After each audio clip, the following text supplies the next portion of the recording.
உள்ள போய் வைமா போமா.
Excuse me, please, madam, 1 minute. இந்த லெட்டர் நான் உங்ககிட்ட நிறைய பேசணும்.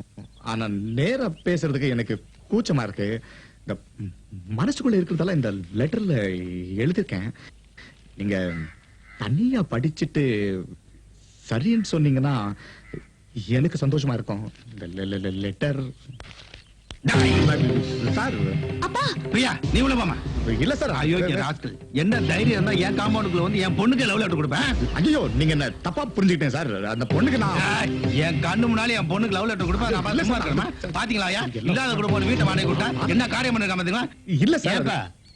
உன் வீட்டையும் உனக்கு ஒரு வயசுக்கு வந்து தங்கச்சி இருக்கல்ல, அவளுக்கு இப்படி எவனா ஒரு லவ் லெட்டர் கொடுத்தா நீ சும்மா இருப்பியா? ஐயா, நான் கொஞ்சம் கௌரவமான குடும்பத்துல பிறந்தவன். இப்படி நடு ரோட்ல நிக்க வச்சு கேள்வி கேட்காம உள்ள வந்தீங்கன்னா எல்லாம் விவரமா சொல்லிடுவேன். நீ மட்டும் தான் கௌரவமான குடும்பத்துல பிறந்தவன், நாங்களாம் கேவலமானவங்களா? சோத்துக்கு வழியில கூட என்ன பொடி வச்சு பேசுறேன்? டேய், வசதியான குடும்பத்துல ஒரு பொண்ணு கிடைச்சா அவளை வளைச்சு போட்டு அவ சொத்துல குளிர் வேலை பாக்குறேன். நீ போதும் நிறுத்துங்க. எல்லாத்துக்கும் ஒரு அளவு இருக்கு. அவர் என்ன தப்பு பண்ணிட்டாருப்பா? இப்படி நாகரிகமே இல்லாம நடு ரோட்ல நிக்க வச்சு அவமானப்படுத்திட்டு இருக்கீங்களே. இன்னும் என்ன தப்பு பண்ணுங்கறேன்? உனக்கு லவ் லெட்டர் கொடுத்தானே அது போதாதா? அப்பா, ஒரு பொண்ணுக்கு ஒரு ஆண் லவ் லெட்டர் கொடுக்கிறது அவரோட இஷ்டம். அதை ஏத்துக்கிறதும் ஏத்துக்காதும் அந்த பொண்ணோட இஷ்டம். லவ் லெட்டர் கொடுக்கறதே தப்புன்னு நீங்க எப்படி சொல்ல முடியும்? உலகத்துல பிறந்த ஒவ்வொருத்தருக்கும் அந்த உரிமை இருக்கு. இல்லங்க, நீங்க அதை படிச்சு அவர் கொடுத்த அந்த லவ் லெட்டரை உங்க பொண்ணு நான் ஏத்துக்கிட்டேனா? அதனால உங்க கௌரவம் ஏதாவது பாதிக்கப்பட்டதா? சொல்லுங்க. என்னவே எழுத்து பேசுறியா? என்னப்பா குரு, என்ன இதெல்லாம்?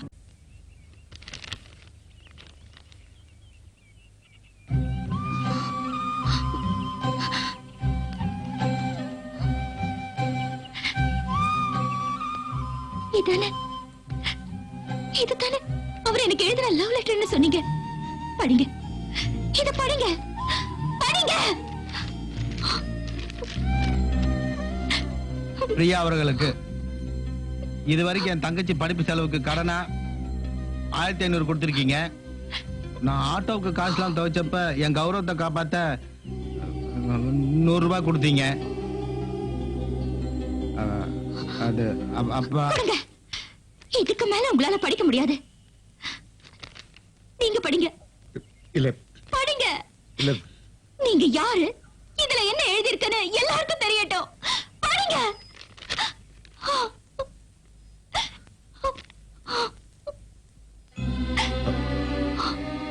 அடகு வச்ச என் கோல்டு மெடல 2000 ரூபாய் கொடுத்து மீட்டு கொடுத்தீங்க.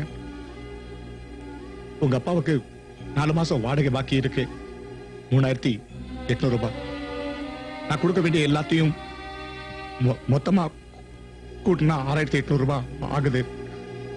உங்க அப்பா கணக்குப்படி வட்டியோட 8500 ரூபாய் நான் உங்களுக்கு கடன் பட்டிருக்கேன். எனக்கு வேலை கிடைச்ச உடனே இந்த கடனை நிச்சயமா திருப்பி கொடுத்துடுவேன். ஆனா எனக்கு வேலை கிடைக்கிறதும் கிடைக்காததும் எல்லாம் உங்க கையில தான் இருக்கு. உங்க அப்பா வாடகை பாக்கிக்காக என்னுடைய சர்டிபிகேட்ஸை எடுத்துட்டு வந்துட்டாரு. அத திருப்பி கொடுங்கன்னு கேட்கிற தைரியம் எனக்கு இல்ல. அதனால உங்க அப்பா அனுமதியோட அதுல ஒரே ஒரு ஜெராக்ஸ் காப்பி மட்டும் எடுத்து கொடுத்துட்டீங்கன்னா நான் பேங்க் வேலைக்கு அப்ளிகேஷன் போடலாம். இன்னொரு முக்கியமான விஷயம், இதுவே நீங்க எனக்கு செய்யற கடைசி உதவியா இருக்கட்டும்.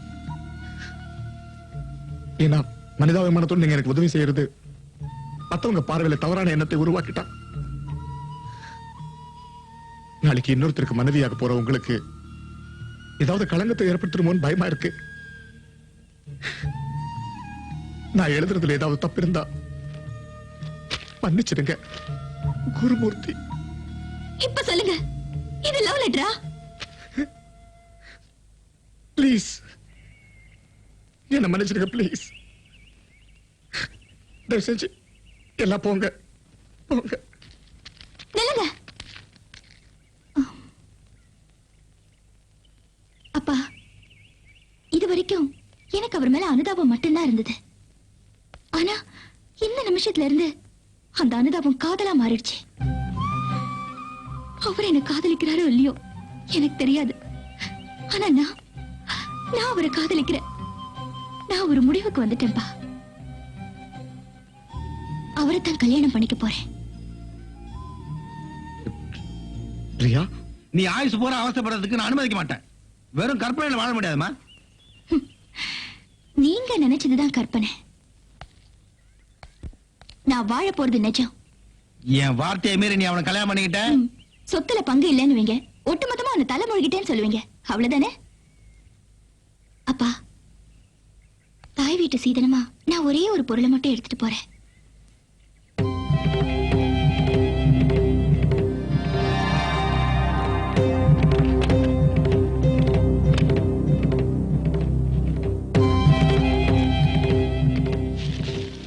அப்பா, அவரோட சர்டிபிகேட் தான் எடுத்துட்டு போறேன். ஆனா ஒண்ணு மட்டும் தெரிஞ்சுக்குங்க, இன்னைக்கு அவமானப்படுத்தின அவரை உங்க வாயால என் மருமக ஆபீசர்னு சொல்ற நேரம் நிச்சயமா வரும்.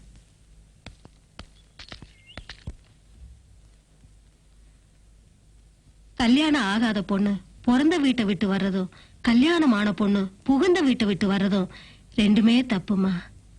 பிரியா, நீங்க ரொம்ப அவசரப்பட்டுட்டீங்க. இது நான் அவசரப்பட்டு எடுத்த முடிவில்லை, ஆணித்தரமா எடுத்த முடிவு. இந்த குடும்பத்தை காப்பாற்ற வேண்டிய கடமை அவனுக்கு இருக்குமா? இந்த வீட்டுக்குள்ள வந்த நிமிஷமே அவரோட கடமையிலயும் கண்ணியத்திலயும் எனக்கு பொறுப்பு இருக்கு. உங்க எல்லாருக்கும் ஒரு நல்ல வாழ்க்கை அமைஞ்சதுக்கு அப்புறம் தான் என்னோட வாழ்க்கையே ஆரம்பமாகும். ஏன் நான் உங்க மகனுக்கு தாலி கட்டாத மனைவி, உங்ககிட்ட கூறு சேலை வாங்காத மருமக. 100 பேரை கூட்டி இவர்தான் என் பொண்ணுக்கு புருஷன் சொல்ல வேண்டிய எங்க அப்பா 10 பேரை கூட்டி என் புருஷன் யாருன்னு எனக்கு அடையாளம் காட்டிட்டாரு. வீட்டுக்கு வந்த மருமகளா விளக்கேத்த சொல்றதும் இல்ல வீட்டுக்காரோட மகளா என்ன வெளியேற்றுறதும் உங்க கையில தான் இருக்கு.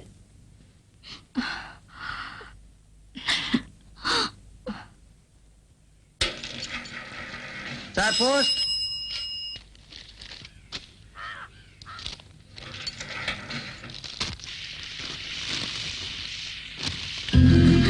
அண்ணே, அண்ணே, என்னடி இது? அம்மா, பாட்டி, அண்ணனுக்கு வேலை கிடைச்சிருக்கு. போட்டோ லெட்டர் அனுப்பிச்சிருக்காங்க.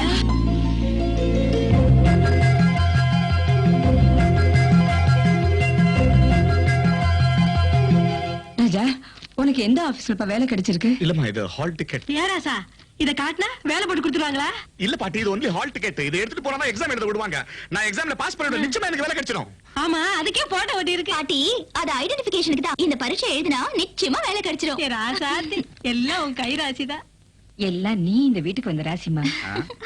அதிர்ஷ்டமான அண்ணி. எல்லாம் அங்கதானா?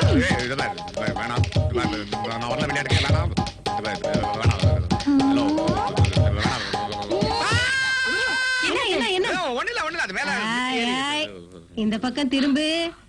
என்ன சத்தத்துக்கு என்ன அர்த்தம்னு எனக்கு தெரியும். உங்க தாத்தாட்ட படிக்காதா நானு?